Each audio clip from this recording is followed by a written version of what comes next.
Hi friends, welcome to part 2 of Rathasaptami. Friends, మేమైతే వెంకటేశ్వర స్వామి గుడి కాడి నుంచి ఇంకా డైరెక్ట్ అయితే శివాలయంకి వచ్చేసాము. శివాలయం అంటే పెద్ద గుడి అయితే కాదు మావా, ఒక చెట్టు కింద అయితే శివుడు ఉంటారు. చాలా అంటే చాలా బాగుంటది. ఈ లొకేషన్ వచ్చేసరికి అశ్వత్ నగర్ ఫస్ట్ క్రాస్ లో ఉంటది మావా. ఇక్కడ మార్నింగే చాలా మంది వచ్చినారు, ఇంకా ఈవినింగ్ అయితే చాలా అంటే చాలా ఎక్కువ మంది వస్తారు. అసలు శివయ్యని చూస్తుంటే రెండు కళ్ళు సరిపోవట్లేదు మావా, ఎంత బాగున్నాడంటే అంత బాగున్నాడు. చాలా అంటే చాలా బాగున్నాడు మావా. ఇంకా శివయ్యని అందరూ బాగుండాలని చెప్పి కోరుకుని, ఎస్పెషల్లీ మన యూట్యూబ్ ఫ్యామిలీ అంతా. మాకైతే ఇక్కడ ఈ ప్రసాదం పెట్టారు మావా. ఏంట్రా ప్రసాదం కోసం వెళ్తున్నారు అనుకుంటున్నారేమో, అలా ఏం లేదు మావా. ఇంకా అక్కడి నుంచి మా పక్క స్ట్రీట్ లో ఉన్న మారియమ్మ అమ్మవారి దగ్గరికి అయితే వెళ్ళాము మావా.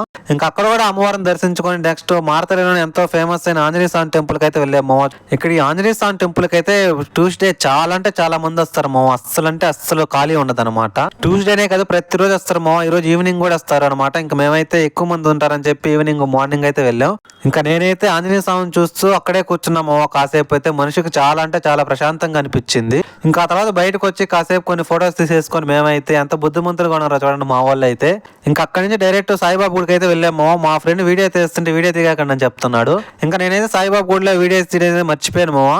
ఇంకా మేమైతే సాయిబాబా గుడిలో అందరూ బాగుండాలని చెప్పి కోరుకొని మళ్ళీ నేరుగా పీజీకి రిటర్న్ అయిపోయాము. సో మీరు వెళ్లే ముందు మీ లక్కీ హ్యాండ్ తో ప్లీజ్ లైక్ అండ్ సబ్స్క్రైబ్ చేసుకోవచ్చు మావా. సరే మరి అయితే వెళ్ళొస్తా బాయ్.